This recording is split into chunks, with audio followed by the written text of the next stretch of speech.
మొత్తం జాగ్రత్తగా విన్న తర్వాత ఈరోజు ఏమైనా ఒక కొత్త పాఠం నేర్చుకున్నామా, ఎన్ని కొత్త విషయాలు విన్నాం అనే దానికంటే ఎంతగా వాక్యాన్ని బట్టి మనం మార్చబడ్డాం అన్నది మాత్రమే అతి ప్రాముఖ్యమైన అంశం అన్న సత్యాన్ని మీరు గమనిస్తూ వాక్యాన్ని మనం ముందుకు వెళదాం.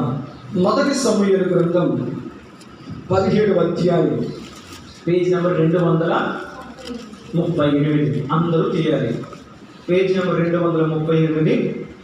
మొదటి సమూయేలు గ్రంథం 17వ అధ్యాయము 45వ వచనాన్ని ధ్యానం చేద్దాం.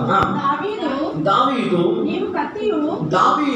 నీవు కత్తియు ఈటెయు బల్లెమును ధరించుకొని నా మీదకి వచ్చుచున్నావు.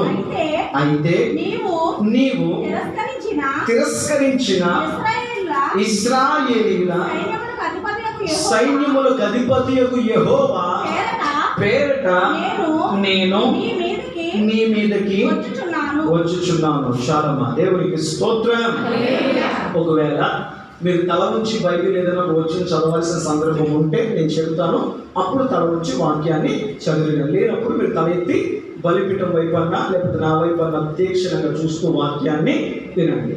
బైబిల్ గ్రంథంలో ఒక దేశానికి మరొక దేశానికి, ఒక రాజుకి మరొక రాజుకి, ఒక జాతికి మరొక జాతికి, ఒక ప్రాంత ప్రజలకు మరొక ప్రాంత ప్రజలకు బైబిల్ గ్రంథంలో అనేకమైన యుద్ధాలు జరిగాయి. బలమైన సైన్యము కలిగిన రాజు తన సైన్య బలము చేత, తన ఆయుధ బలము చేత, తన యుద్ధ నైపుణ్యత చేత బలహీనమైన దేశాన్ని, బలహీన రాజ్యాన్ని యుద్ధం చేసి ఓడించి వారిని బానిసలుగా తన హస్తగతం చేసుకునేవాడు. కానీ బైబిల్ గ్రంథంలో జరిగిన ఎన్నో ఒక యుద్ధాల కంటే ఈరోజు మనం చదువుకోబోతున్న ఒక యుద్ధము ఒక ప్రత్యేకమైన యుద్ధం. దేవునికి స్తోత్రం. ఒక బలహీనుడికి ఒక బలవంతుడికి మధ్య జరిగినటువంటి యుద్ధం. ఈ మాట చెప్పగానే మీకు అర్థమైపోయింది ఏంటంటే, బలిందర్ పాస్టర్ గారు మీరు అంటనే ఉన్నారు కదా, ఒక బలహీనుడు ఒక బలవంతుడు, ఒక శక్తిహీనుడు ఒక శక్తివంతుడు, ఒక ఒక ఒక ఎన్నిక లేనివాడు ఒక విలువైన వాడు, ఒక సూరత్వము లేనివాడు ఒక సూర్యుడు. అంటే ఎవరు నవ్వుతారు? ఆటోమేటిక్గా బలవంతుడే నవ్వుతాడు, శక్తివంతుడే నవ్వుతాడు. ఇందులో మేము నేర్చుకోవాల్సిన పాఠాలు ఏమున్నాయి అని మనం కలిగితే జాగ్రత్తగా వాక్యాన్ని నేర్చుకునే ప్రయత్నం చేద్దాం. ఆనాటి దినాల్లో దేవుని ప్రజలుగా పిలువబడేటువంటి ఇశ్రాయేలు ప్రజలు దేవుని సంరక్షణలో, దేవుని కాపుదలలో బ్రతుకుతూ ఉన్నారు. ఇలా దేవుడే వారికి కాపరిగా, దేవుడే వారికి నాయకుడిగా ఉండి ఆ ఇశ్రాయేలు ప్రజలను, తన ప్రజలను దేవుడు కాపాడుకుంటున్నాడు. ప్రభు అన్నాడు, వారు నా ప్రజలు, నేను మేపేటువంటి నా గొర్రెలు అన్నాడు దేవుడు. అంటే దేవుడు తన ప్రజలకు ఒక కాపరిగా ఉండడానికి ఇష్టపడ్డాడు. గొర్రె యొక్క గొప్పతనం ఏంటంటే, ఈ లోకంలో ఏ జీవరాశి అయినా కాపరి లేకుండా బ్రతుకుతాదేమో, కానీ గొర్రెకున్న ప్రత్యేకత ఏంటి అంటే, గొర్రె కాపరి లేకుండా మాత్రం బ్రతకదు. అందువల్ల ఇశ్రాయేలు ప్రజలకు దేవుడే నాయకుడిగా, దేవుడే తండ్రిగా, దేవుడే కాపరిగా ఉంటూ తన ప్రజలను దేవుడు కాపాడుకుంటూ నడిపిస్తూ ఉన్నాడు. జాగ్రత్తగా వినాలి, మీరు యాసంతా వాక్యం మీద ఉండాలి. దేవుడే కాపరిగా ఉండి వారిని నడిపించుకుంటూ ఉన్నాడు. దేవుని నడిపింపులో, దేవుని కాపుదలలో దేవుని ప్రజలు నడుస్తూ ఉన్నారు. ఒకానొక దినాన వారు సమూయేలు అనే ప్రవక్త ఉన్న స్థలం దేవుని మందిరం. ఆ దేవుని మందిరం దగ్గరికి వచ్చి, అయ్యా దైవజనుడా అని దైవజనుడి దగ్గరికి ఒక విషయం మాట్లాడడానికి ఆ వారిలో ఉన్న పెద్దలు వచ్చారు. సమూయేలు ప్రవక్త దగ్గరికి వచ్చి, అయ్యా మీతో ఒక మాట మాట్లాడదాం అనుకుంటున్నాం దైవజనుడా. సమూయేలు ప్రవక్త సరే మాట్లాడండి అన్నప్పుడు వారు వ్యక్తపరుస్తున్నారు, ఏమీ లేదయ్యా, మేము చెప్పాలనుకునే మాట ఒక్కసారి ఆలోచన చేయండి. మనందరి మీద దేవుడే కాపరిగా ఉన్నాడు, దేవుడే నాయకుడిగా ఉన్నాడు. ఆయన పరిపాలనలో ఆయన ఆశీర్వాదకరమైనటువంటి జీవితాన్ని గడుపుతున్నాం. కానీ ఏంటయ్యా అంటే, దేవుని యొక్క పరిపాలన మాకు కొంత కష్టంగా ఉంది. దేవుడు ఖచ్చితము అంటున్నాడు, దేవుడు ఖండితము అంటున్నాడు, పాపము చేయొద్దు అంటున్నాడు, ఇదిగో ఆయన ధర్మశాస్త్ర ప్రకారమే బ్రతకమంటున్నాడు. అందువల్ల మా ఇష్టాలకు, మా కోరికలకు మమ్మల్ని అర్థం చేసుకునే వ్యక్తి ఎవరైనా ఒక వ్యక్తి, మా మనుషుల్లో నుంచి ఒక వ్యక్తిని మాకు రాజుగా, దేవుడి పరిపాలన కాదు, మాలాంటి ఒక మనిషి మాకు రాజు కావాలి. ఎందుకంటే దేవుని పరిపాలన మేము తట్టుకోలేకపోతున్నాం, దేవుడు కోరుకున్నట్లు మేము బ్రతకలేకపోతున్నాం. మా ఇష్టాలు, మా కోరికలు, మా అభిప్రాయాలు, మా హావభావాలు, మాలో కలుగుతున్నటువంటి ఈ అనుభవాలు మాలాగే అర్థం చేసుకున్న ఒక వ్యక్తి మాకు రాజుగా కావాలి. దేవుడి పరిపాలన మాకు ఇబ్బందిగానో కష్టంగానో ఉంది అని చెప్పి ఎవరి దగ్గరికి వెళ్ళారు? సమూయేలు ప్రవక్త దైవజనుడి దగ్గరికి వెళ్ళాడు. మందిరంలోకి వచ్చి వెళ్ళారు. వెంటనే మాట వినగానే దైవజనుడి మనసులో వేదన కలిగింది, బాధ కలిగింది.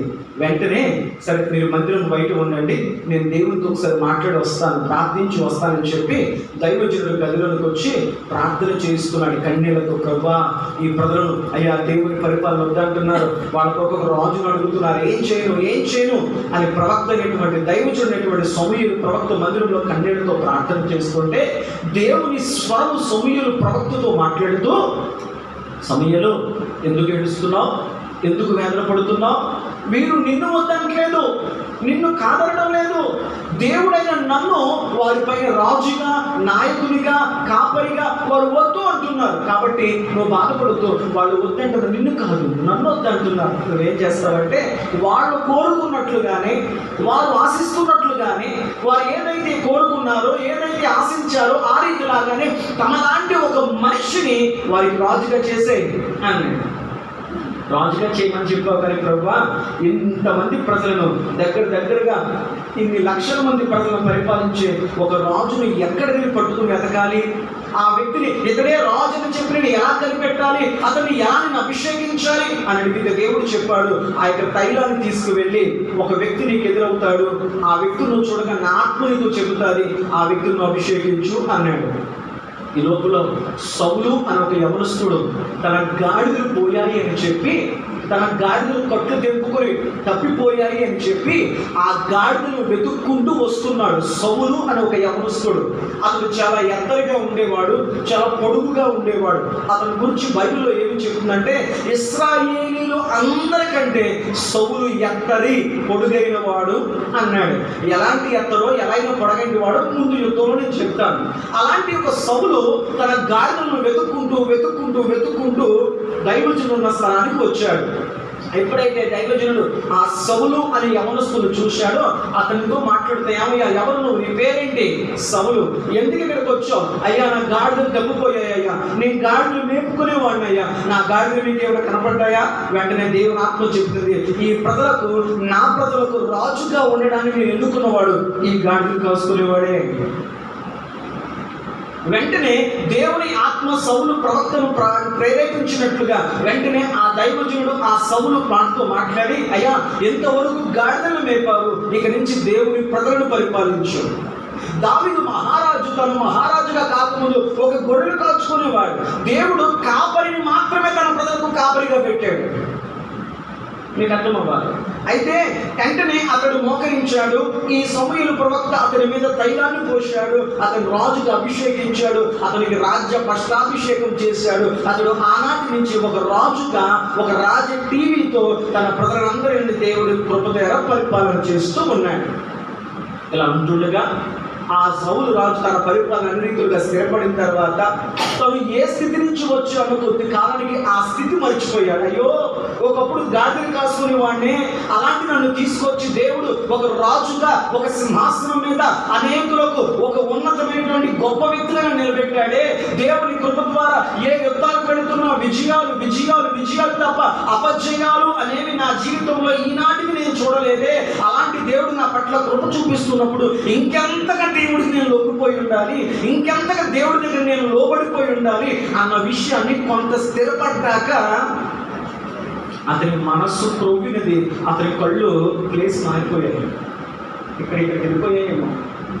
ఈ తర్వాత ఒక రోజున సమూయేలు ప్రవక్త, అయ్యా సౌలు మహారాజా, దేవుడు నీకు ఒక పనపు చెప్పాడు, ఇదిగో అమాలేకీయులు అనే ప్రజలు ఉన్నారు, వారు శపితమైన వారంట, దేవుడు ఆ ప్రాంతాన్ని శపించాడంట, నీవు అక్కడికి వెళ్ళి ఆ దేశంలో ఉన్న సమస్తమును దేవుడు నాశనం చేయమన్నాడు అని చెప్తే, అలాగే వెళ్తానండి, అప్పట్లాగే వెళ్తానండి అని చెప్పి ఈ సౌలు ఆ ప్రాంతానికి వెళ్ళాడు. దేవుడు చెప్పినది చేయకుండా దేవుడు చెప్పిన దాని విరుద్ధంగా చేశాడు. దేవుడు ఏం చెప్పాడంటే, ఆ ప్రాంతము శపితమైన ప్రాంతము, ఆ ప్రాంతము నా దృష్టికి ఎంతగానో హేయమైనదిగా మార్చబడింది కనుక ఆ ప్రాంతము శపించాను కనుక ఆ ప్రాంతం అంతటిని నాశనం చేయమని దేవుడు చెప్తే ఆ దేశపు రాజును బానిసగా తెచ్చాడు. అసలు దేవుడు మొదలవుతా చెప్పాడు, బానిసగా తెచ్చాడు. రెండవది ఏంటంటే అక్కడ ఏ జంతువులను బ్రతకనివ్వద్దు, అవి శక్తమైనవి అని దేవుడు చెప్తే పక్క వాటిని, బలహీనమైన వాటిని, హీయమైన వాటిని, పనికిరాని వాటిని చంపేసి ఆరోగ్యంగా, బలంగా, దృష్టిగా ఉన్న వాటిని తీసుకొచ్చి తన మందతో పాటు కలిపేస్తున్నాడు. నీకు అర్థమైందా? పక్కింటి బియ్యాన్ని మన బియ్యాన్ని కలిపేస్తే మనం పక్కింటి బియ్యాన్ని ఎలాగైతే ఏరలేమో, పక్కింటి మంచినీళ్ళు మన మంచినీళ్ళు కలిపేస్తే అందులోంచి వారిని మన నీళ్ళు ఎలా వేరు చేయలేమో, మన పాలు పక్కింటి పాలు కలిపేస్తే అందులోంచి ఎవరి పాలు ఎలా బయటికి తీయలేమో, ఈ సౌలు దేవునికే ఒక వ్యతిరేకమైన ఆలోచన చేసి ఇదిగో నా పశువుల మందులో నుంచి ఆ దేశపు పశువు మందులు 2 పశువుల మందులు కలిపేస్తే దేవుడు ఏ పశువు ఏ దేశాల్లో ఎవరితో కనిపెట్టలేడు అనుకుని తన మందులోకి ఆ శత్రువుల మందు తీసుకొచ్చి కలిపేశాడు. దేవుడి దగ్గర తన తెలివితేటలు వాడాడు. వెంటనే దేవుడు సమూయేలు ప్రభుత్వంతో మాట్లాడుతూ, సమూయేలు అలాంటి వాడిని రాజుగా చేసినందుకు నేను వేదన పడుతున్నానయ్యా అన్నాడు. యా ప్రభు అంటే నేను చెప్పింది ఒకటి, అతడు చేసింది ఒకటి. ఆ జంతువుల స్వరం నాకు తెలుసయ్యా, ఆ అరుపులు నాకు తెలుసయ్యా. అవి నా జంతువుల, శత్రువు జంతువుల, నేను ప్రేమించే జంతువుల, నేను కాపాడుకునే జంతువుల, నేను శపితమైన జంతువుల, వాటి స్వరం నాకు తెలుసు. వాటి స్వరాన్ని నేను గుర్తుపట్టగలను. ఇక నుంచి అతడు రాజుగా ఉండడం నాకు ఇష్టము. అతను అనుకున్నాడు, నేను సెటిల్ అయిపోయాను, ఐఎమ్ ద వెల్ సెటిల్డ్, నన్ను కలిపేవాడు, నన్ను దించేవాడు లేడు అనుకుంటున్నాడు. అయితే గుర్తుపెట్టుకో, ఇంతవరకు అతడు ఏ యుద్ధానికి వెళ్ళినా అతనే విజయం సాధించాడు. ఇక నుంచి అతని శత్రులు అతని మీద విజయాన్ని సాధిస్తారు. ఇంతవరకు అతనికి ఏ శత్రు భయం లేదు, ఇంతవరకు అతనికి ఏ దేశము వ్యతిరేకంగా రాలేకపోయింది. ఇక నుంచి అతడు దేవుని మాట లోబడలేకపోయాడు. కాబట్టి ఇంతకుముందు ఎవరైతే లొంగి ఉన్నారో ఇప్పుడు వారు వ్యతిరేకులుగా మారుతారు. నా కృప అతని మీద ఉండదు. ఇంకా జరిగిన పరిస్థితి ఏంటంటే ఈ ఇశ్రాయేలు ప్రజలకు చిరకాల శత్రు దేశము, భారతదేశానికి చిరకాల శత్రు దేశం అంటే ఎవరి పేరు చెప్తారు? మాట్లాడండి. పాకిస్తాన్. ఇంకా ఎంతకాలం ఉన్నా ఈయన చెప్తే. అలాగే ఇశ్రాయేలు ప్రజలు అని చెప్పుకునే దేవుని ప్రజలకు ఒక చిరకాల శత్రు దేశం ఉంది. అది ఫిలిస్తీయ దేశం. అమ్మోనీయులు, పెరిజీయులు, ఇక చెప్పుకోదగ్గ రాజులు, దేశాలు చాలా ఉన్నాయి. కానీ ఇశ్రాయేలు మీద ఎప్పుడు విషపు చూపు చూపిస్తూ, ఎప్పుడు ఇశ్రాయేలు నాశనాన్ని కోరుకుంటూ, వారి పతనాన్ని కోరుకుంటూ, ఎప్పుడు ఇశ్రాయేలు మీద విజయం సాధిస్తామా, ఎప్పుడు ఇశ్రాయేలు రాజ్యం అంతటినీ స్వాధీనపరుచుకుని వారి బానిసలు చేద్దామా అనుకుని చిరకాల శత్రువులుగా ఉండే ఒక దేశము ఫిలిస్తీయ దేశం. ఆ ఫిలిస్తీయ దేశము రేపబడింది ఏ దేశం మీదకే? అర్థమవుతుంది కదా? దేవుని ప్రజలుగా ఉన్నటువంటి ఇశ్రాయేలీయుల మీదకు అప్పటి వరకు అణిగి మణిగి మరి వాళ్ళ జోలికి వెళ్ళొద్దురా, ఆ దేవుడు మామూలు దేవుడురా, కాదురా బాబాయ్ నువ్వు కూడా బాబు, ఎందుకంటే ఆయనే యుద్ధం చేతకు వచ్చేస్తాడు మనతోటి అని భయపడి అణిగి మణిగి ఉన్నటువంటి ఫిలిస్తీయులకు వీళ్ళతో యుద్ధం చేయాలని కోరిక కలిగింది. ఎప్పుడు మన మీద దేవుని కృప ఉండదో అప్పటి వరకు మనం చూసి గౌరవించిన వారు, మనకు విలువగా భావించిన వారు, మనతో మాట్లాడమే గొప్ప అనుకునేవారు, ఎప్పుడైతే దేవుని కృప మన మీద వెళ్ళిపోద్దో ఎవడు గౌరవించాడో వాడి వ్యతిరేకం అయిపోతాడు, ఎవడు ప్రేమించాడో వాడి శత్రువు అయిపోతాడు, ఎవడు మన మంచిని కోరుకున్నాడో వాడి నాశనం అయిపోతాడు. అలా కాకుండా నీ ప్రవర్తన దేవునికి ప్రీతికరమైన ఎడల, వాక్యం చెప్తుంది ఒకరి ప్రవర్తన యెహోవాకు ప్రీతికరమైన ఎడల ఆయన వారి శత్రువుని సైతము వారికి మిత్రుడుగా మారుస్తాడు. ఒకరి ప్రవర్తన యెహోవాకు ప్రీతికరమ కాని ఎడల వారి ప్రాణ స్నేహితుడే వారికి ప్రాణ శత్రువు. ఇప్పుడు స్నేహితులను శత్రువులను మనం తయారు చేసుకుంటాం. నా మాటల వల్ల శత్రువులు అయ్యారండి లేదు, నీ ప్రవర్తన దేవుడి దగ్గర సరైనది కాబట్టి నీ శత్రువులు కూడా నీకు మిత్రులుగా, మిత్రులు కూడా శత్రువులుగా మార్చగలిగిన వాడు దేవుడు. ధనవంతులను దరిద్రులుగాను, పెంట కుప్పల మీద ఉన్న వారిని ఐశ్వర్యవంతులుగా చేయగలిగిన వాడు దేవుడే. కాబట్టి నా రాత బాగుందండి, నేను లెక్సిన వేళ విశేషం బాగుందండి, నా జాతకం బాగుందండి, నా రాశి లేదు లేదు అయ్యా, దేవుని కృపని మీద ఉంది కాబట్టి నీ కుటుంబం ఇంకా ప్రశాంతంగా. నేను దిన మా ఊళ్ళో మా ఏరియాలో టపాసులు వెళ్తున్నాను. అమ్మగారికి ఏమమ్మా అంటే అయ్యా పలానా వ్యక్తి తెలుసా? తెలుసండి. మంచి బ్యాంకులో జాబ్ చేస్తున్నారు. ఎస్, చిన్న మార్కెట్ రోజు ఏదో స్పెషల్ సంథింగ్ భర్తని కొడుకు మార్కెట్కి పంపించిందంట. భర్త కొడుకుకి వచ్చేసరికి ఆవిడ దగ్గర కూర్చొని చచ్చిపోయిందంటే అంటే ఇలా బయటికి వెళ్ళారు, తొలిపేసుకొని గుండు కూడా వచ్చింది. మీకు నచ్చలేదు? బోర్డంత డబ్బు, బోర్డంత ఆస్తి, మంచి ఉద్యోగం, లగ్జరీ బ్రతుకు. ఈరోజు స్పెషల్ ఏదైనా వండుకుందామని చెప్పి భర్తను కుమారుని మార్కెట్కి పంపించింది. ఏదో తెమ్మని వండడానికి సిద్ధం చేస్తుంది. అలసట అనిపించింది, చెమటలు పట్టింది, వేరేసుకుంది, అలా కూర్చుంది. వీళ్ళ తలుపు తీసేసరికి ప్రాణం పోయింది. మానవుడా, నీ జీవం ఏపాటిది? దేవుని కృప లేకుండా మరొక రోజున చూడగలవా? చూడదాననే ధీమా నీకుందా? మీకు అర్థమైందా? దేవుని కృప లేనిదే బ్రతకలేం, దేవుని కృప లేనిదే మరొక రోజు చూడలేం, దేవుని కృప లేనిదే మనకి జీవితము భవిష్యత్తు మరొకది. ఎందుకంటే మానవ జీవితం దేవుడి పెట్టిన భిక్ష. ఆ భిక్షతో, ఆ కృపతో బ్రతుకుతున్న నీవు కొన్ని సందర్భాలు దేవునికి విరోధంగా ప్రవర్తిస్తే నేను చెప్తున్నాను, బ్రతుకుంటావేమో కానీ మనశ్శాంతి అయితే ఉండదు. బ్రతుకుండొచ్చు, మనశ్శాంతంలో దేవుడితో సరిగ్గా మనం సఖ్యతగా సహవాసం చేయలేకపోతే. అయితే యోగు ఆ సౌలు జీవితంలో మనశ్శాంతి పోయింది. శత్రువులు ఫిలిష్తీయులు అప్పటి వరకు అణిగిమణుకున్న శత్రువులు, ఇశ్రాయేలు అంటే భయపడే శత్రువులు, వారిలో ఒక రకమైనటువంటి ఆశ పుట్టింది. ఏంటంటే ఈసారి వెళదాం మళ్ళా యుద్ధానికి, ఎవరి మీదకి?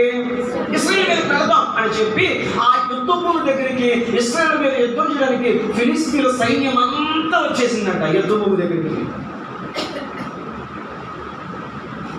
దేవుని కృప తన మీద లేదు అన్న విషయం ఎవరికి తెలియదు? నాకేంటి బోలంత సైన్యం, బోలంత పలకం, బోలంత అండదండలు ఉన్నాయి. మొన్నటిదాకా నేనంటే భయపడిన వాళ్ళు, మొన్నటిదాకా నన్ను చూస్తే వణుకుపోయిన వాళ్ళు, మొన్నటిదాకా నేనంటే ఎంతగానో క్షమలు పట్టిన వాళ్ళు ఈరోజు మళ్ళా ఏ ధైర్యం దానికి వస్తున్నారు. వాళ్ళని గట్టిని పీకినట్టు పీకేస్తాను అన్న ధీమాతో ప్రార్థించుకున్నాడో ప్రార్థించుకోలేదో. ఇతడు కూడా, సౌలు కూడా తన సైన్యంతో పాటు వెళ్ళిపోయి ఎక్కడికి? యుద్ధ భూమికి వెళ్ళాడు. ఇంతవరకు అర్థమైందా లేదా? అప్పుడు అర్థమైందా? యుద్ధ భూమిలో 2 దేశాల సైనికులు నిలబడ్డారు. ఈ సైనికులు నగ్గితే ఆ దేశ భవిష్యత్తు వీరి చేతిలో ఉంది, ఈ సైనికులు నగ్గితే ఆ దేశ భవిష్యత్తు. యుద్ధాన్ని బట్టి వారి జీవితాలు, వారి భవిష్యత్తులు, వారి కుటుంబాలు, వారి రాతలు ఉన్నాయి. అందుకే బైబిల్ గ్రంథంలో యుద్ధాన్ని గురించి ఎందుకు నేను మాట్లాడానంటే, కొన్ని బైబిల్ గ్రంథంలో కొన్ని యుద్ధాలు ఒక 10 వచనాలతోనో, ఒక 5 వచనాలతోనో, ఒక 2 వచనాలతోనో ముగిసిపోయింది. చెప్పుకుంటానికి చాలా చిన్నగా ఉన్న యుద్ధం మాత్రం మీరు జాగ్రత్తగా గమనిస్తే దగ్గరగా 58 వచనాల యుద్ధం. ఎన్ని వచనాల యుద్ధం అంట? దావీదు గొలియాతు యుద్ధం. దావీదు అనే బలహీనుడిని గొలియాతు అనే వాడితో యుద్ధం చేశాడు. దావీదు యుద్ధంలో నగ్గేశాడు. బలహీనుడు నగ్గాడు, బలవంతుడు చచ్చిపోయాడు. ఇది కానీ బైబిల్ గ్రంథంలో ఎన్నో యుద్ధాలు జరిగాయి. ఆ యుద్ధాలకు వచ్చిన ప్రస్తావన ఒక 5 వచనాలు, ఒక 10 వచనాలు, గట్టిగా ఉంటే ఒక 30 వచనాలు ఉంటాయి. కానీ దావీదు గొలియాతు ఒక చిన్న యుద్ధానికి వచ్చి దేవుడు 58 వచనాలు రాయించాడు. చెప్పుకుంటారు చిన్న యుద్ధము, కానీ దాని లోతులు మాత్రం ఒక అధ్యాయం అంతా, ఒక సముద్రం అంతా, ఒక 58 వచనాల యుద్ధం. దేవునికి స్తోత్రం. అంతా చెప్తే టైం మనకు 3-4 గంటలు కావాలి. కాబట్టి సింపుల్గా ఒక అర్ధ గంటలో జాగ్రత్తగా వినే ప్రయత్నం చేద్దాం. ఓకే, ఈ పక్కన శత్రువు, ఈ పక్కన ఫిలిష్తీయుల సైన్యం ఉంది, ఈ పక్కన ఇశ్రాయేలు సైన్యం. ఎంతవరకు అర్థమైంది? ఈ లోపల ఈ ఫిలిష్తీయుల సైన్యము ఒక ఆఫర్ ఇచ్చాడు. ఎవరికి? ఇశ్రాయేలుకి. ఏంటి ఆఫర్ అంటే, ఏమయ్యా ప్రతిసారి మీరు మా మీదకి రావడం, మేము మీ మీదకి రావడం, మా సైన్యం మీతో యుద్ధం చేయడం, మా సైన్యంతో మీరు యుద్ధం చేయడం, ఇది ఒక రొటీన్ యుద్ధం అయిపోయింది. ఈసారిలో వద్దు, ఒక కాంప్రమైజ్ వద్దాం. ఏంటి ఆ కాంప్రమైజ్ అంటే, మాలో ఉన్న ఒక సైనికుని యుద్ధానికి పంపుతాం, మీలోంచి ఒక సైనికుని యుద్ధానికి పంపండి. ఎవరు పంపుకుంటారో మీ ఇష్టం, ఎవరిని పంపుకుంటాం మా ఇష్టం. మా సైన్యంలోంచి ఒక వీరుని మేము పంపిస్తాం యుద్ధానికి, అలాగే మీ సైన్యంలో ఒక వీరుని పంపించండి. మిగిలిన వారందరూ జరిగే యుద్ధాన్ని చూద్దాం. మన వీరులు సెపరేట్ పోతే ఒక ఇంటిగా వస్తే కొండ. పోతే ఒక సైనికుడు పోతాడు, వస్తే ఒక రాజ్యమే వచ్చేద్ది.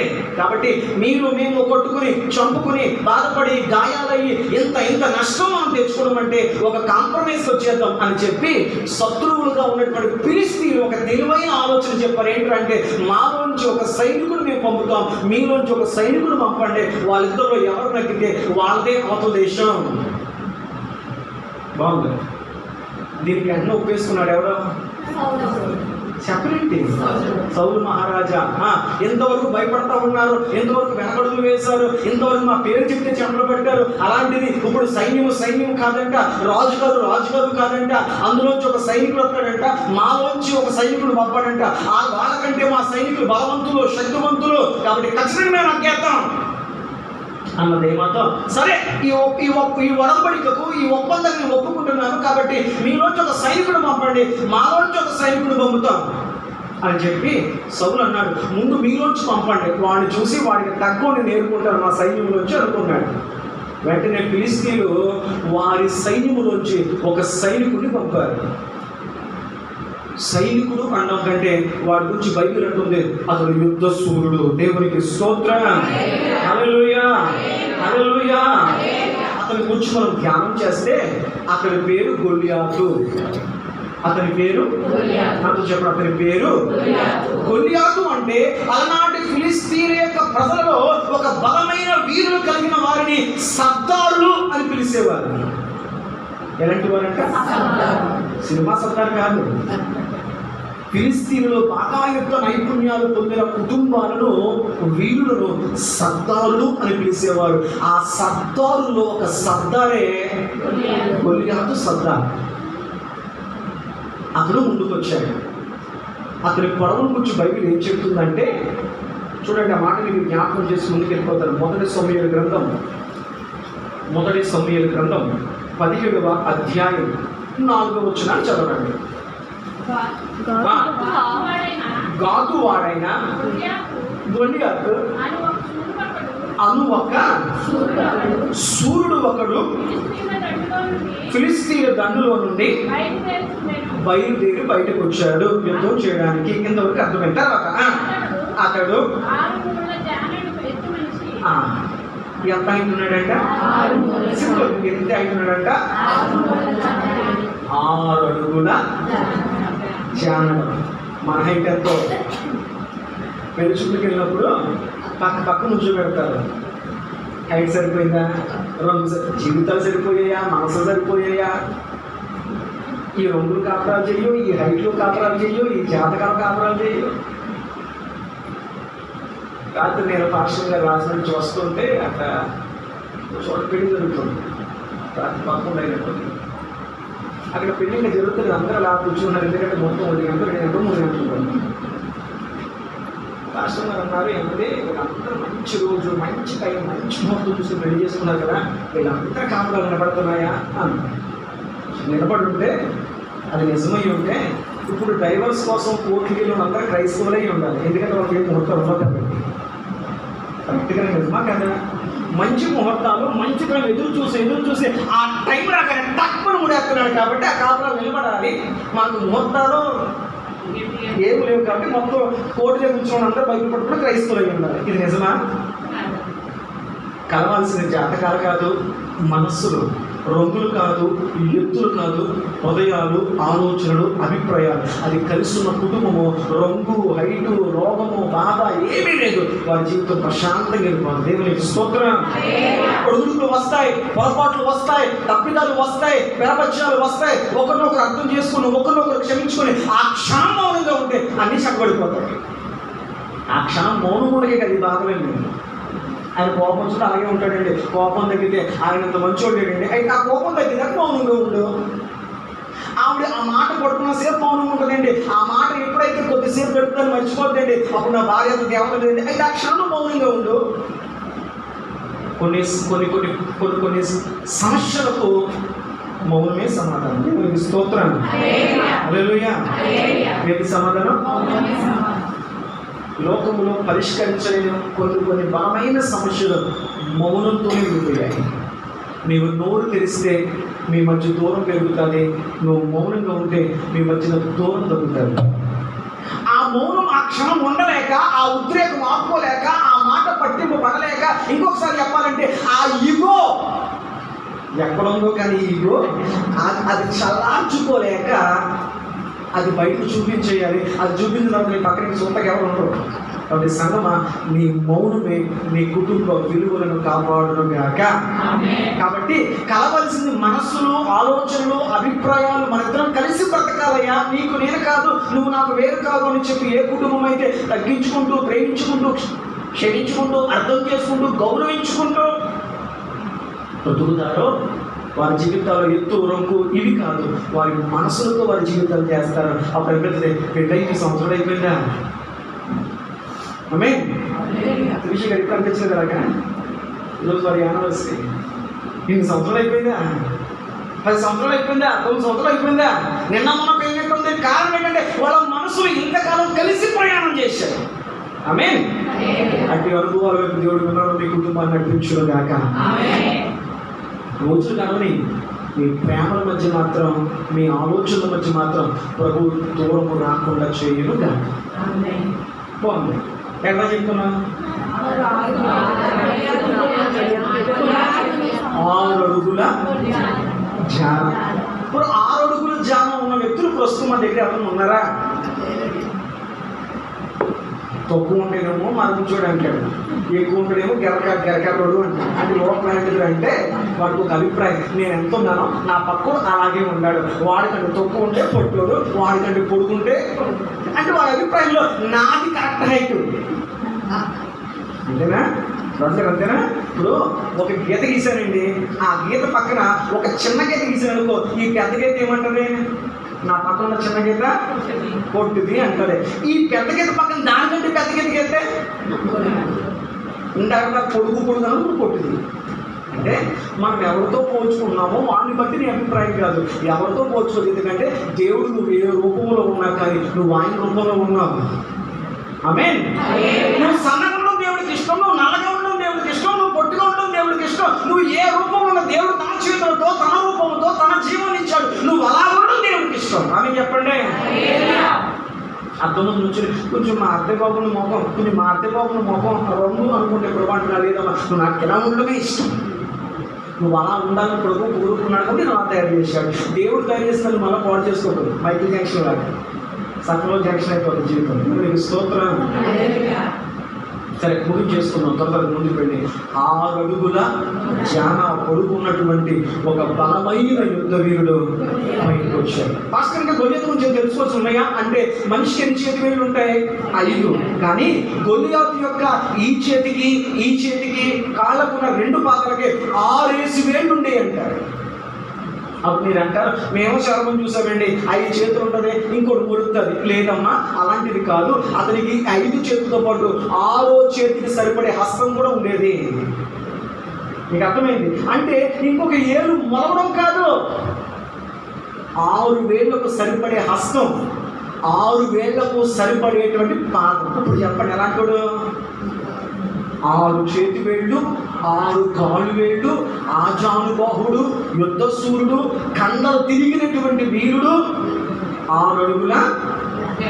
ఇంకా ఇంట్లో పెళ్లి చేసుకుంటే అటకతో, నిత్యంతో పర్లే అన్ని దింపెక్కడన్నమాట పైనుంచి కిందకని.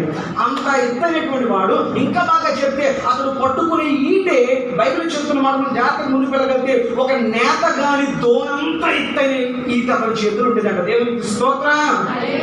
ఎలాంటి ఈట? అతను పట్టుకు విసిరే ఈటే ఒక నేతగాడి ఎత్తైన ఒక దోనెంత పొడుగు అతని చేతిలో. నేను అంటాను, ప్రభా అలాంటి ఒక గొలియాతు మా చర్చికి వచ్చి పాస్టర్ గారు నాకు బాప్తిస్మం అంటే,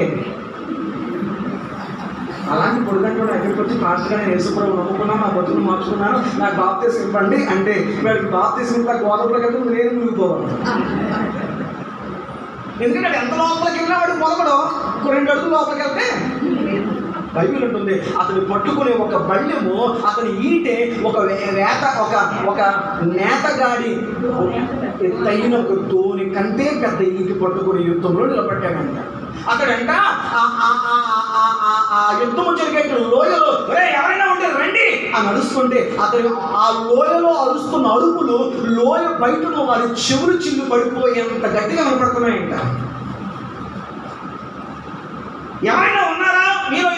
రండి అని చెప్పి ఆ గొల్లియాతు అరుస్తుంటే అతని అరుపులు ఆ లోయంత ప్రతిధ్వనించి వింటున్న వారు చెవులు మూసుకున్నారంటే ఓరు బాబు ఏం జరిగినాడు, ఎంత భయంకరంగా అరుస్తున్నాడంటే అరుపులకే జనాలకు గుండెలో.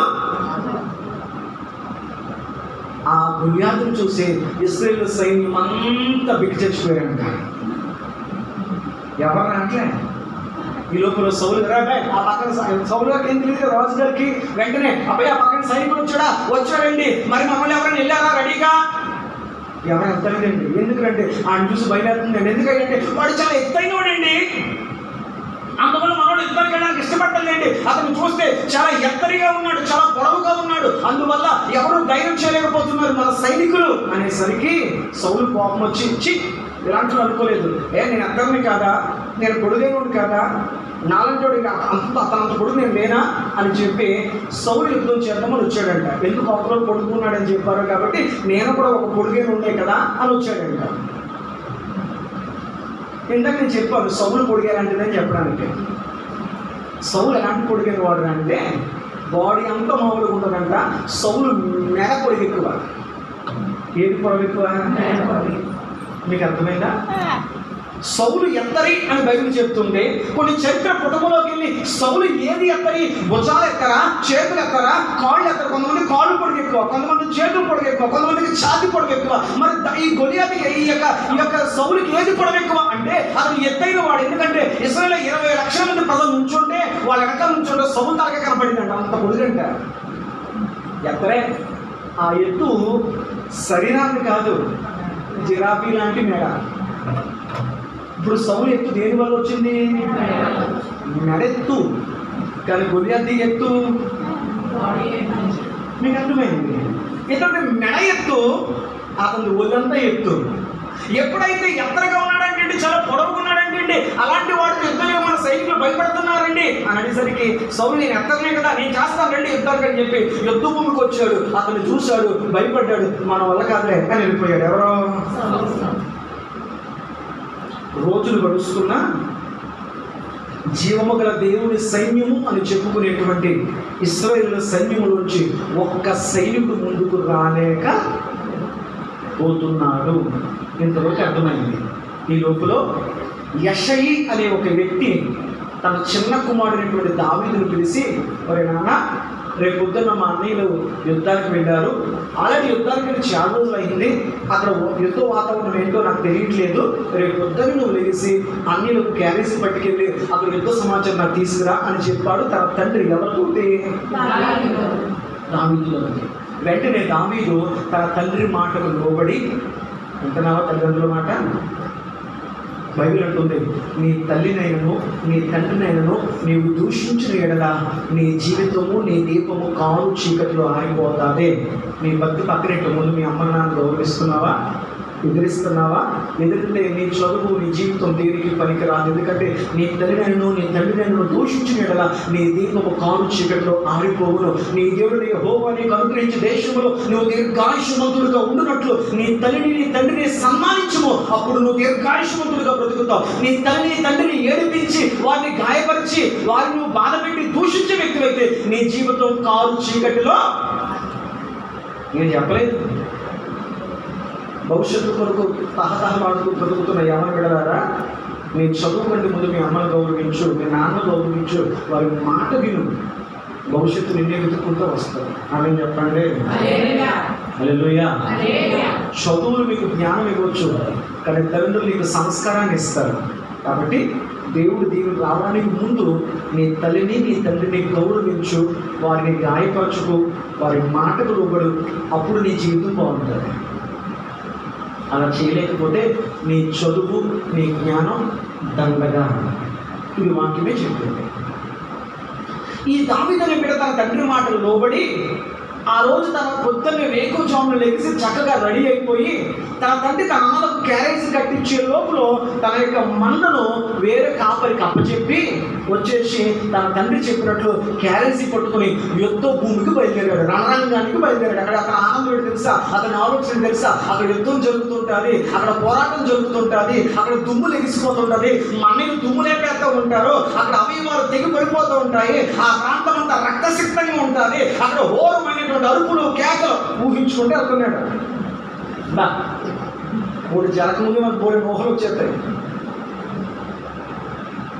యుద్ధాన్ని ఊహించుకుంటూ జరగబోయేటువంటి తాను ఏం చూడబోతున్నాడని దాన్ని ఊహించుకుంటూ అక్కడ అరుపులు కేకలు ఆర్తనాదాలు భీకరమైనటువంటి శబ్దాలు అది ఊహించుకుంటా తీవ్ర యుద్ధంకి వెళ్ళేసరికి అక్కడ పిన్ డ్రాప్ సైలెన్స్ గాలి తప్ప ఎవ్వరి మాట ఊహించుకున్నది ఒకటి అంటే జరిగింది. అంత నిశ్శబ్దమే భయపడేంత నిశ్శబ్దం అక్కడ ఉండేది. దావీదుకి అంచనాలు మారిపోయాయి. అన్నిల దగ్గరికి వెళ్ళి అన్నయ్య క్యారేజ్ ఇదిగో అన్నాడు.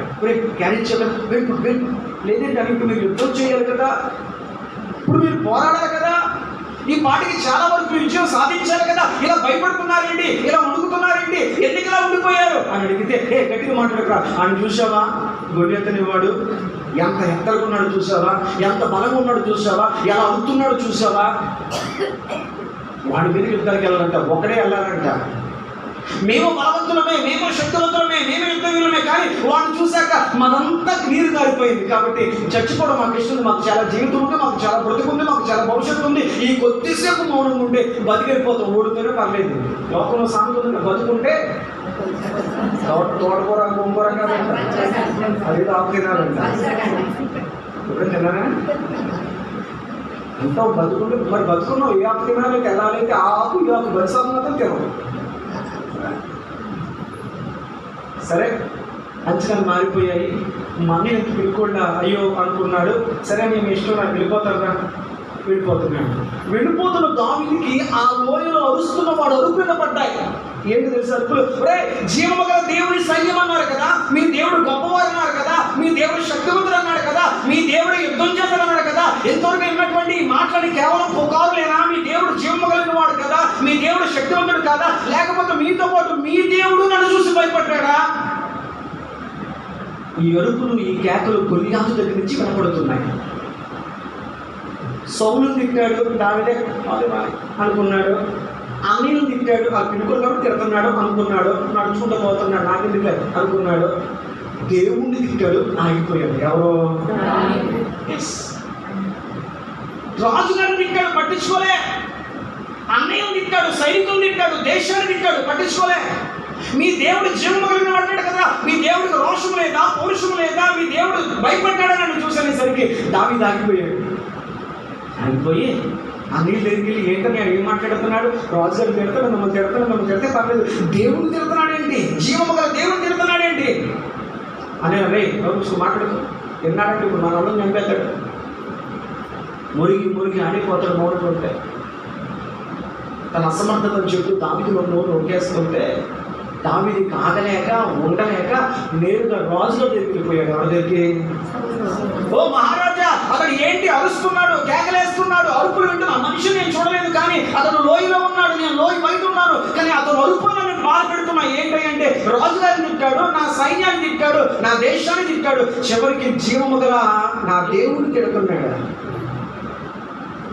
వాడు ఎవడైనా అనుకోవచ్చు, వాడు ఎంత బలవంతుడైనా అవ్వచ్చు, నేను సహించలేకపోతున్నాను, యుద్ధం చేయకు, దేవుణ్ణి తిట్టా కూడా యుద్ధం చేయకుండా బతకడం కంటే యుద్ధం చేసి చచ్చిపోతాను కావాలి నన్ను పంపండి అన్నాడు.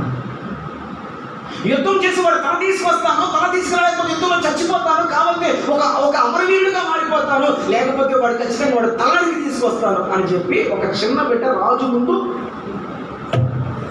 తొడగొడుతున్నాడు. సౌలురాజు అన్నాడు, అబ్బాయి నేను అలాగే తొడగొట్టి వెళ్ళాను, ఎత్తరి అన్న మాట వెళ్ళాను, తర్వాత తల్లించి వచ్చేసాను అని ముందు నిలబడలేక వాడు ముందు పోల్చుకుంటాడు, మోకాలు ఎత్తుకోవడం నువ్వు లేవు, కాబట్టి నీ వల్ల అవుతున్నాను, నీకు జీవితం ఉంది, భవిష్యత్తు ఉంది, మంచి జీవితం, మౌనముడు అవమానమైన నిందైనా పళ్ళు మూసుకొని వెళ్ళిపో, నీ జీవితం బాగుంటుంది లేదయ్యా. దేవుడిని దూషించిన తర్వాత ఆ జీవితం, ఆ బ్రతుకు, ఆ భవిష్యత్తు నాకు వద్దు, నేను వెళ్తాను యుద్ధానికి. సౌలు అనుకున్నట్టు ఇక్కడ ఆగిలా లేడని చెప్పి, సరే యుద్ధానికి వెళ్తావా? వెళ్తానండి. సరే వెళ్ళు అని చెప్పి ఆ సౌలు యొక్క కవచాలు కత్తి ఎవరికి ఇచ్చారు? మరి పెట్టయ్యా మెడకి ఎవరికి నెక్కొస్తే నెక్కగా తీసుకుంటాం చూసారా, అలా ఉంది ఎవరి బట్టలో. మరి మెడకు కదండి, మెడ కొడుకు కదా. సౌలు యొక్క కవచాలు దావీదుకి వేస్తే ఆ కవచాల్లో ఈ దావీదు ఇవ్వడలేక, అవి కుదరక, అవి ఆ మెడ సరిగ్గా పట్టగా ఆ సౌలు రాజు కత్తిస్తే ఆ కత్తి ఎక్కలేక, మరి బాబు నీ కత్తిని దగ్గర పెట్టుకో రాజా, నీ కవచాన్ని దగ్గర పెట్టుకో రాజా, నాకేది వచ్చో నేను ఎలా ఉన్నానో అలాగే యుద్ధానికి వెళ్తాను. దేవునికి స్తోత్రం. నీ కవచాలు నాకు వద్దు, నాకంటూ ఒక కవచం ఉంది.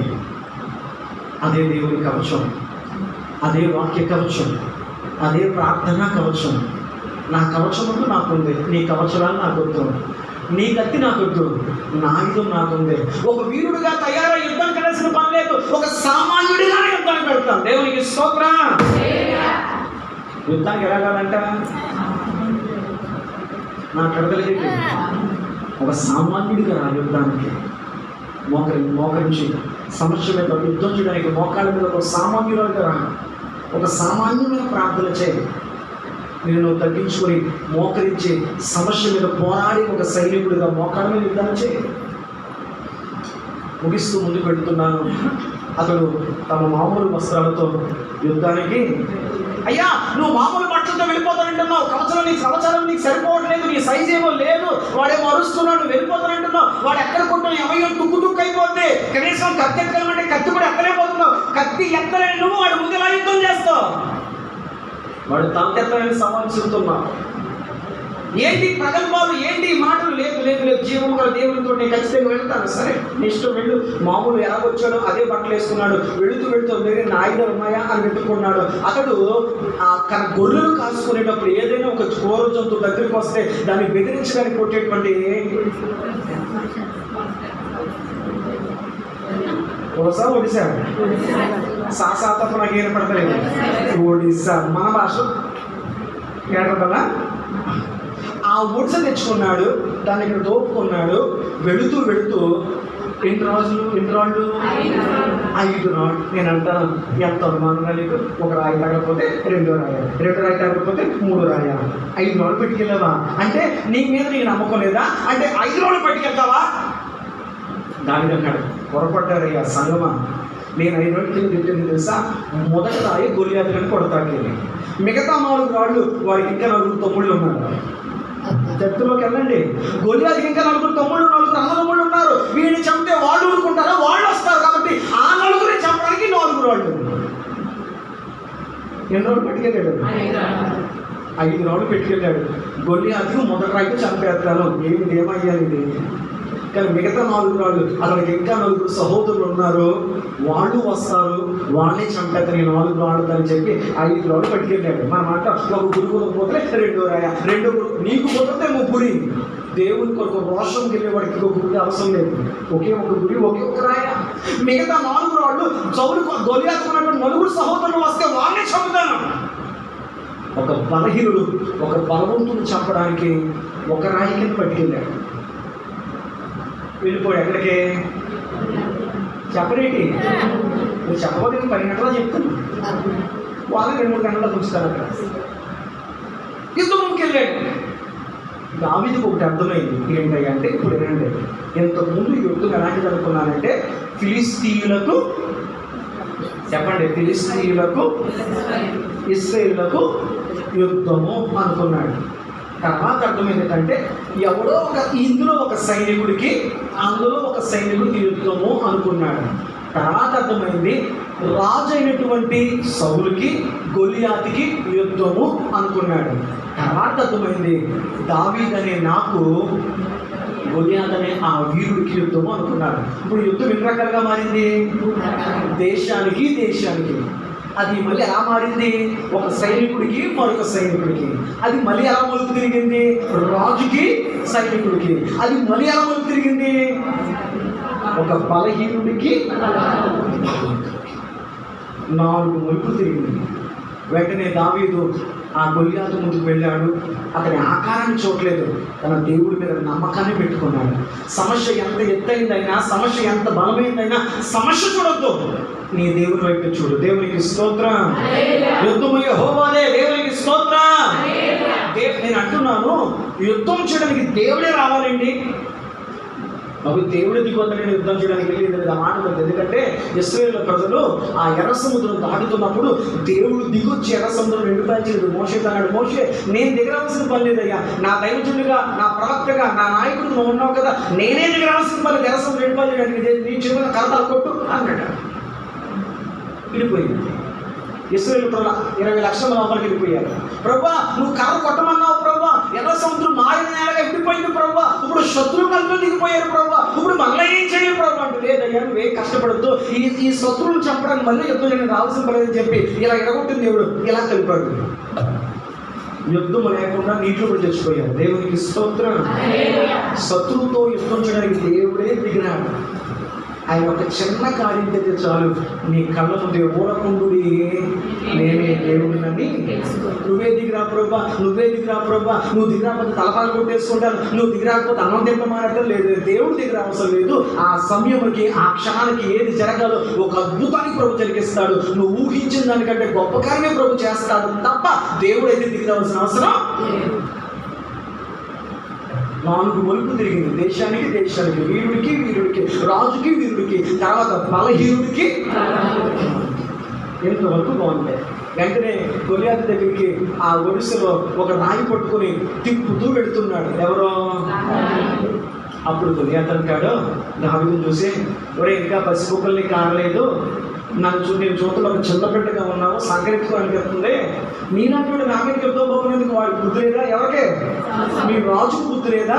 నీది ప్రాణం వాడికి ప్రాణం కదా. కొంతమంది వాళ్ళ డబ్బులు మనకి శివ పెంకులు, వాళ్ళకి ఖర్చు పెట్టినాయి మనకి ఖర్చు పెట్టకూడదు అనుకుంటారు. అలా కాకుండా అతని ప్రాణం కదా, మీదే ప్రాణమా అని చెప్పేసి అనుకుంటూ, లేదే నీకు అవకాశం ఇస్తున్నాను, నిన్ను చంపబుద్ధి కావట్లేదురా అని చెప్పి వెళ్ళిపో అన్నాడు. దావీదు వెనక వెళ్ళడానికి అప్పుడు అంటున్నాడు, ఏం పట్టుకొచ్చున్నాడు చంపడానికి? చేతిలో ఒక కర్ర, గొర్రెలు కాసుకునే ఒక కర్ర, ఒక చిక్కము. అప్పుడు అంటాడు, కుక్కను కొడతాకు వచ్చినట్లు కర్ర పట్టుకొచ్చావా అన్నాడు. ఎవరు కొడతాకు వచ్చినట్లు? ఒకవేళ నువ్వు కర్ర కట్టుకొస్తే యుద్ధం చేయడానికి వచ్చావు, నన్ను యుద్ధవీడుగా చూసావు అనుకోవచ్చు. నువ్వు కర్ర పట్టుకొచ్చావు, అది గొర్రెలు మేపుకుని ఒక కర్ర పట్టుకొచ్చావు అంటే, కుక్కతో కర్ర పట్టుకుని ఎదురుకు వచ్చావంటే నీ కళ్ళకి నేను ఆకలి పడుతున్నాను, కుక్కలా కనపడుతున్నానా? కుక్కలు కొడతాకు వచ్చినట్టు కరెక్ట్గా ఎదురుకు వచ్చావా అని చెప్పి గొలియాతుకి ఇంకా కసి పెరిగి దావీదును చూశాడు. దేవునికి స్తోత్రం. ఒక మాట మర్చిపోయాం, కొంచెం వెనక్కి వెళ్దాం. ఎప్పుడైతే దావీదు సౌలు గారి దగ్గరికి వచ్చి పర్మిషన్ తీసుకున్నాడో, సౌలు రాజు ఒక అనౌన్స్మెంట్ ఇచ్చాడు. ఏంట్రా మైకులో అంటే, ఇదిగో రేపటికల్లా మాలోంచి ఒక వీరుడు రాబోతున్నాడు యుద్ధానికి అని పిలిపించాడు.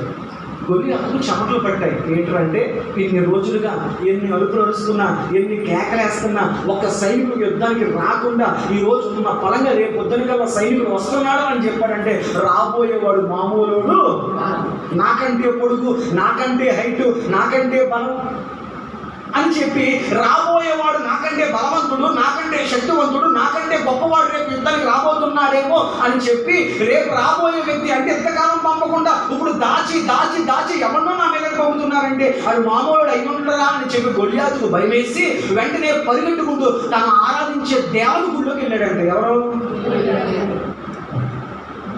సినిమాల్లో దెయ్యం రానంతో భయమే, దెయ్యం వచ్చాక భయం పోతుంది. మనం ఊహించుకునే దెయ్యం వేరు, అక్కడ కనపడే దెయ్యం వేరు.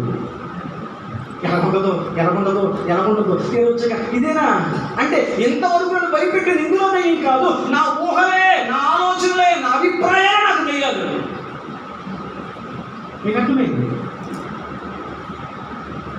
వెంటనే రేపు జరగబోయే యుద్ధంలో ఒక వీరుడు రాబోతున్నాడంటే వాడు ఎంత బలవంతుడో, ఎంత శక్తివంతుడో, నా శక్తి సామర్థ్యం వాడి ముందు పంచిందని చెప్పేసి ఈ గొలియాతు తాను పూజించే ఫిలిష్తీయుల ఆరాధ్య దేవత, కులదేవత అయినటువంటి దాగోను గుడిలో దూరాడంట.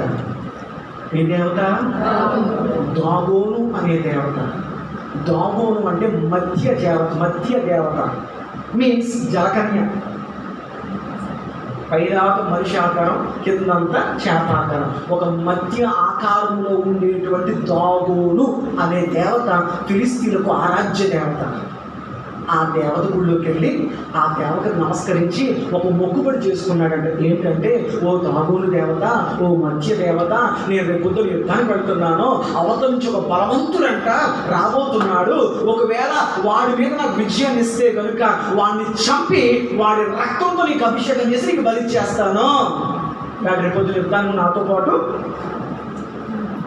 రాబోపాటు దాగోను దేవత, నువ్వు రేపు పొద్దున నువ్వు నాతో పాటు యుద్ధానికి రావాలి. అలా వస్తే నువ్వు నాతో, దాగోను దేవత, నువ్వు నాకు రేపు నాతో పాటు యుద్ధానికి వస్తే, నువ్వు నాకు తోడుంటే, ఆ వీరుడి మీద నాకు విజయాన్ని ఇస్తే వాడిని చంపి వాడి రక్తంతో నీకు నేను నరబలి చేస్తాను నీకు ఆ శత్రువుని అని చెప్పి రేపు పొద్దున్న యుద్ధానికి ఎవరిని తోడు తెచ్చుకుంటాకి వెళ్ళాడు?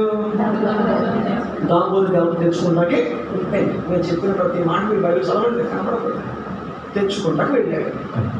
తెల్లారిపోయింది, దేవత వీడితో పాటు కనపడకుండా వచ్చేసింది. దావీదు వచ్చాడు. ఎప్పుడైతే దావీదు యుద్ధానికి వచ్చాడో దేవత వీడితో మాట్లాడుతున్నాడు. గొలియాత, అసలు నీకు గుర్తుందా? అంత చిన్న పిల్లోడిని చంపడానికి నన్ను తీసుకొచ్చావా? నువ్వు చింపితే రెండు ముక్కలైపోతాడు కదా, నన్ను ఎందుకు రమ్మని పిలిచావు? సర్లే అని పరీక్ష నాకు చూద్దాంలే అని చెప్పి ఈ దేవత ధీమాగా ఉంది, గొలియాతు ధీమాగా ఉన్నాడు. ఎంతవరకు బాగుంది. అయితే గొలియాతు నోరు కుదురుండక, ఎవరు నోరు? నీ నోరు కాదా నీకు తిప్పలు తెచ్చింది? అతడు నోరు కుదురుగా ఉండక అతడు ఏం చేశాడు? అతడు చేసిన పని నేను చెప్పి ముందుకెళ్ళే ప్రయత్నం చేస్తాను. చూడండి, 43 వచ్చిన ఫిలిస్తీయుడు కర్ర తీసుకొని, నీవు నా మీద వచ్చుచున్నావే, నేను కుక్కనా అని దావీదుతో చెప్పి అక్కడ చేశాడు తప్పు. ఎవడో కుదురుంట్లే ఏమన్నాడు తెలుసా? తన దేవత పేరిట దావీదును,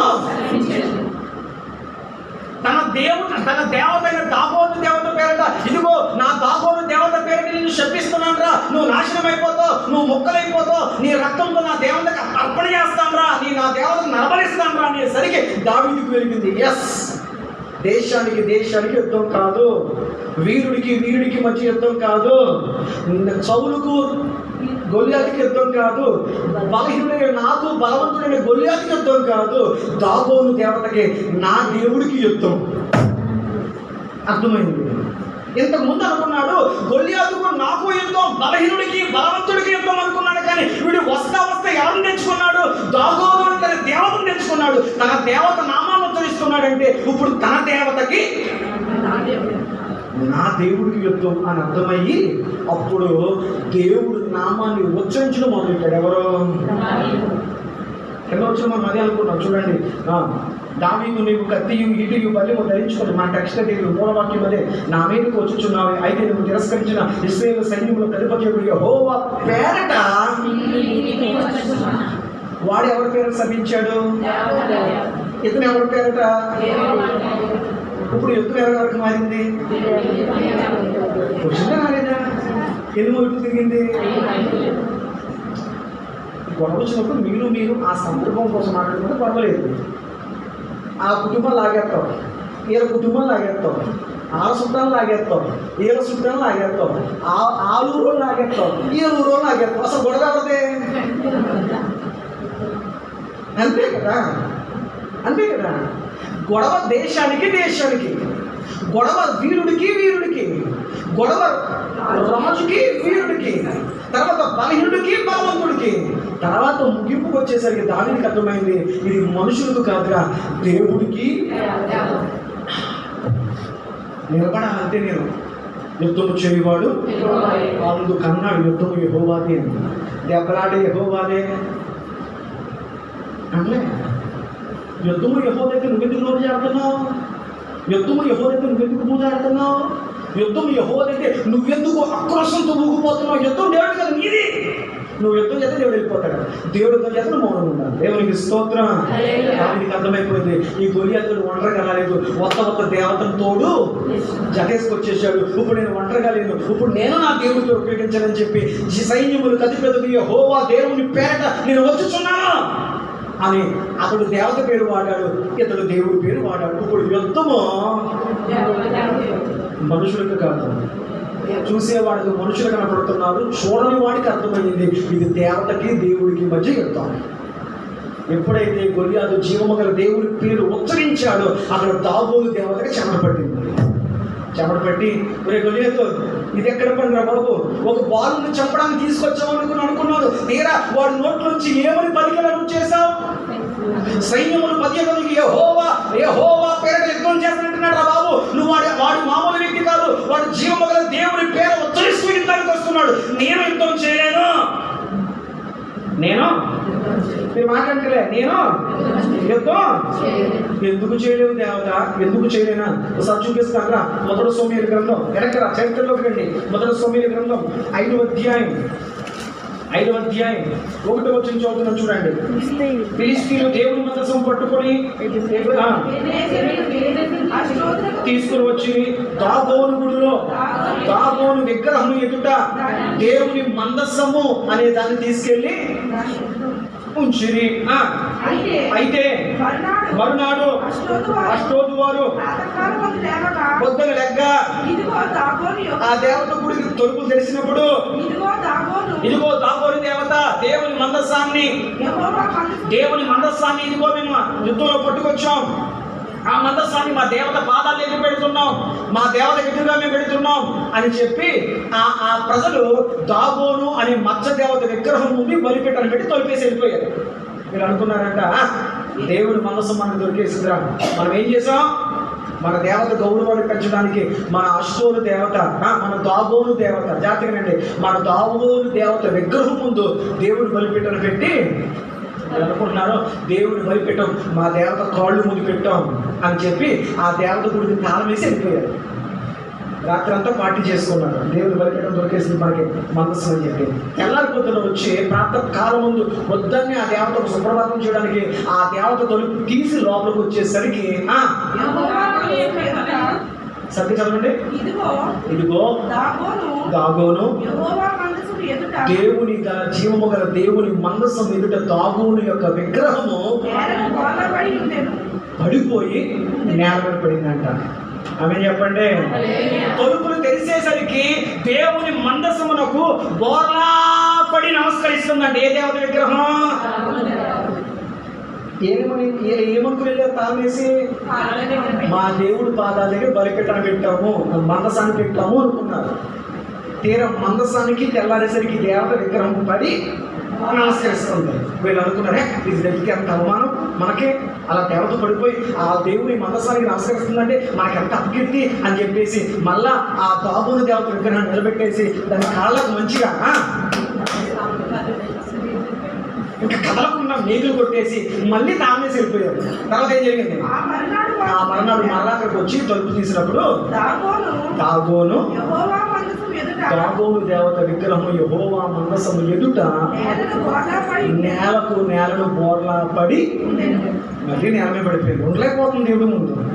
సాష్టాంగ నమస్కారం చేసి, దేవుడా నాకేం తెలియదయ్యా, వీళ్ళ గుడి కట్టారయ్యా, ఇందులో ఉన్నానయ్యా, నిన్ను తీసుకొచ్చి పెడతారని నాకు తెలియదయ్యా, నీ ముందు నేను నిలబడలేనయ్యా అని చెప్పి వీళ్ళు పెట్టడం, నిలబెట్టడం, మేకులు కొట్టడం, మళ్ళా విగ్రహం. తర్వాత మళ్ళీ ఏం జరిగింది? జరిగింది తెలుసా? విగ్రహము దేవుడి మనసు ముందు పడి దాని తల, దాని యొక్క విగ్రహం యొక్క అవయవాలని ముక్కలుగా తెగవేయబడ్డాయి. దేవునికి స్తోత్రం. దేవుని ముందంట దేవుని మందస్సం ముందు నిలబెట్టినందుకే ఆ దేవత విగ్రహం ముక్కలు అయిపోయిందంట. తెలుసు ఎవరికే? దాగోను దేవత తెలుసు. ఎవరితో పెట్టుకోకూడదని నేను చెప్పాను. మందసము పెట్టికే ఇంత శక్తి ఉంటే ఇప్పుడు దేవుడే యుద్ధానికి వస్తే తెలిసిపోయింది ఎవరికే అని. ఊరే గొలియాతు, నువ్వు సత్యసావురా, నన్ను ఎందుకు తీసుకొచ్చో, మొన్న ముక్కలు చేసేసిందిరా నన్ను. ఆ మందసానికి ఎంత శక్తి ఉంటే ఆ మందసం పెట్టులో ఏముంది? ఆ మందసం పెట్టులో మోషే 10 ఆజ్ఞల రాతి పలకలు, ఆ చిగురించిన అహరోను చేతి కర్ర, ఆ మన్నా పాత్ర, ఇవే ఉన్నాయిరా బాబు. ఆ పాత్రలకే ఆ కర్రకే ఎంత శక్తి ఉంటే ఇతను ఏ పేరు వాడాడు? దావీదు యుద్ధానికి వస్తున్నాడంటే వాడు ముక్కలు చేసేది దావీదు యుద్ధం కాదంట, దేవుడు పక్షాన్ని యుద్ధం వద్దంట. వాడు దేవుడి పేరు వదిలేవు బాబు. ఆ పేరులో శక్తి, ఆ నామములో శక్తి నేను తట్టుకోలేదురా గొలియతు, నువ్వేం సత్తావో సావరా నా పొత్తు అని చెప్పి ఆ దేవత పాల్పడదు రెడీగా ఉంది. వెంటనే గొలియతు దావీదు గొలియతు మీద రాయిస్తాడు. రాయికడండి ఈనాటికి కొంతమంది పురావస్తు శాస్త్రజ్ఞులకు ఒక పెద్ద పుర్రు తల్లి దొరికింది. ఆ పుర్రులో ఇంకా రాయి అలాగే ఉందంట తీయకుండా.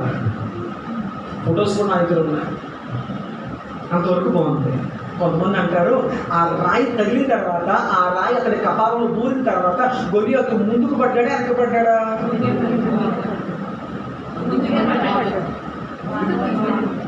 సర్వసాధారణంగా ఇలా తగిలితే ఎలా పడాలి? వెనక పడాలి. ఇప్పుడు ఎలా పడ్డాడు? దావీదు కాళ్ళు మీద ముందుకి. అప్పుడు అంటారు దేవుడే వెనకాలండి గొలియతుని ఇలా కొట్టాడు ఎత్తు మీద. మరి నా దేవుడు ఎక్కడుండి దొంగ దెబ్బలు తీయడే? ఎక్కడి నుంచి కొట్టేవాడు నా దేవుడు కాదే. అసలు గొలియతుతో యుద్ధం చేయడానికి దేవుడు అసలు దిగరావాల్సిన పని లేదే. గొలియతుని చెప్పడానికి నేను రావాలా? దావీదు నువ్వు చాలయ్యా, నా పేరు వాడవయ్యా, జరిగిపోతే దేవుడు దిగి రాలేదు. దేవుడు ఎక్కడి నుంచి దొంగ దెబ్బ. మరి ముందుకెందుకు పడ్డాడంటే దేవుడు కొట్టాల్సిన పర్లేదయ్యా, నా దేవుడు నీతిగా న్యాయాధిపతి, నా దేవుడు దొంగ దెబ్బలో వెనక దెబ్బలో ముందో మాట వెనక ఒక మాట, పాస్టర్ గారు ముందు ఒక మాట, పాస్టర్ వెనక ఒక మాట, దొంగ దెబ్బలు తీయడయ్యా దేవుడు అని చెప్పి గొలియాతు ముందుకు పడింది దేవుడి వల్ల కాదు, తాను తెచ్చుకున్న దాగోను దేవత నీ సావు నువ్వు సావరా అని చెప్పి అది ఆడి గడ్డి ఇది పారిపోయింది. దేవునికి స్తోత్రం. ఈ రాయి తగలడం, ఆ దేవత గంటడం, వీడు పడడం అన్నీ జరిగిపోయింది. ఇప్పుడు ఎవరు గెంటారు? వాడి తోడు తెచ్చుకున్న దేవతకి గట్టి పారిపోయింది. దానికి తెలుసు జీవము గల దేవుడి దగ్గర ప్రార్థిస్తే ఏమవుతుంది. గొలియాతు ముందుకు పడ్డాడు. దావీదు ఆ దేవుడి పేరు ఉచ్చరిస్తూ గొలియాతు కత్తిరి పైకెత్తాడు. ఆమె చెప్పండి. అంతకు ముందు ఒక మామూలు సౌలు గారి కత్తెక్కడానికి కొనుక్కుపోయిన వాడు ఆ దేవుని ఆత్మత మీదకి వచ్చినప్పుడు, ఆ నామాన్ని ఉచ్చరించినప్పుడు, దేవుని పేరు ఉపయోగించినప్పుడు, జీవము గల దేవుని పేరు ఉపయోగించి ఆ గొలియాతు యొక్క కత్తి పైకెత్తి ఒక్క ఏటుతో ఆ బలవంతుడు తలనరికాడంట. ఆమేన్. కత్తెన వేసింది అబ్బాయి. ఒక దెబ్బకి మాకు కోడి పీకే తెగితలేదు, అంత బలవంతుడు పీకలని అనుకోరు అబ్బాయి. రెండో దెబ్బలేదు, ఒక దెబ్బే, ఒకే రాయే, ఒకే మోకాళ్ళు, ఒకే కన్నీళ్ళు, ఒకే ఉపవాసం. నువ్వు ప్రార్థిస్తే దేవుని కొరకు రోషంగా. ఈరోజు రోషాలు లేవు. మాటలకు రోషాలు వచ్చేసాయి, పట్టింపులకు రోషాలు వచ్చేసాయి, ప్రార్థనకు రోషాలు లేవు. అందుకే అద్భుతాలు లేవు, అందుకే కార్యాలు లేవు. తల తీసుకెళ్ళి సౌలు కాళ్ళు ముందు పెట్టాడండి. దేవునికి స్తోత్రం. ప్రజలు ఆశ్చర్యపోయి దావీదును పైకెత్తుతూ, అయ్యో సౌలు మహారాజు ఇంతవరకు యుద్ధాల్లో 1000 మందిని చెబితే ఈ దావీదు అనేవాడు ఒకే ఒక్కడిని చంపాడు, 10,000 మందికి సమానమైనటువంటి ఒక గొలియాతును చంపాడని చెప్పి దావీదును పైకి ఎగరేస్తుంటే గొలియాతు హృదయం దావీదు సౌలు హృదయంలో అప్పుడు పుట్టిందంటే, ఎంతమంది ప్రజలు దావీదును కొనియాడుతున్నారంటే రేపు నా తర్వాత నా కొడుకే యోనాతాను కాకుండా ఈడు రాజు అవుతాడేమో, ఈయన చంపేద్దాం అనుకున్నాడు రాజు. తర్వాత జరిగిన విషయాలన్నీ మీకు తెలిసినవి తర్వాత చూద్దాం. దేవునికి స్తోత్రం. మలుపులు తిరిగిన యుద్ధం. దేవునికి స్తోత్రం. కానీ యుద్ధము చెప్పండి, ఎవరెవరికి మొదలైంది యుద్ధం? దేశానికి. తర్వాత ఎలా మలుపు తిరిగింది? సైనికుడికి. తర్వాత ఎలా మలుపు తిరిగింది? సైనికుడికి. తర్వాత ఎలా మలుపు తిరిగింది? రాజుకి సైనికుడికి. తర్వాత ఎలా మలుపు తిరిగింది? బలహీనుడికి బలవంతుడికి. తర్వాత ఎలా మలుపు తిరిగింది? దేవతకి దేవుడికి. చివరికి ఏమైంది? బలవంతుడు బలహీనుడి చేతిలో కుక్క చావు వచ్చాడు. కుక్క చావు ఎందుకు? నా బలహీనతలో నా దేవుడు నాకు బలాన్ని ఇవ్వగల సామర్థ్యం కలిగినవాడు.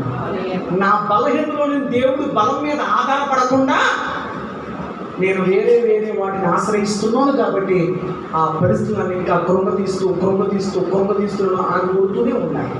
నీ బలహీనతలో దేవుడి వైపు నిలబడి రోషంగా ప్రార్థన, నీ రోషం అక్కడ చూపించన్నా. నీ మాట్లాడే తత్వం అక్కడ చూపించు. ప్రార్థనలో మోకాలుగా నీ రోషం చూపించు. నీ పౌరుషం, నీ పట్టుదల, నీ మాట పరిస్థితి అక్కడ చూపించు. నీ ప్రార్థనలో అక్కడ మాట్లాడి బ్రతుకు. అలా కాకుండా తెర వెనక తెర ముందు నాకు చూపిస్తే దానివల్ల దిగజారేది భ్రష్టత్వం పడుగు వేసేది నువ్వే. దేవునికి స్తోత్రం. సంఘం గురించి, దేవుని గురించి, దైవజుడి గురించి మాట్లాడేటప్పుడు ఒక్క క్షణం ఆలోచించాలి. ఇది చెప్పేది దావీదు దేవత గొలియాతు. నేను అడుగుతున్నాను, గొలియాతు నేరుగా యుద్ధం చేసి వెళ్ళిపోతే ఏం జరుగును? ఏం చేయాలి? నోరు జారి తన దేవత పెట్టాడు కదా. తొందరపడిన వారు జాగ్రత్త జరిగే పరిస్థితులు చేతిగా ఉంటాయి. కాబట్టి చాలా చక్కగా జాగ్రత్తగా భర్తీ చేసుకుని ముందుకు వెళదాం.